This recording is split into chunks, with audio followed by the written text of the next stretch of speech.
Alright guys, I am still in Tucson and I got picked this up at the local market here.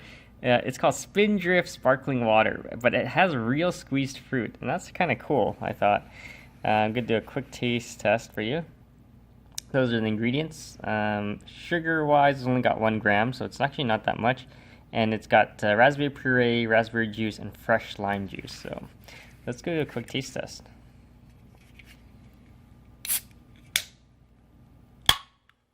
Alright, here we go.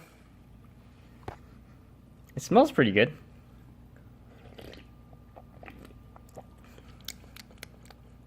Okay, so this sort of reminds me of, it's not overly sweet.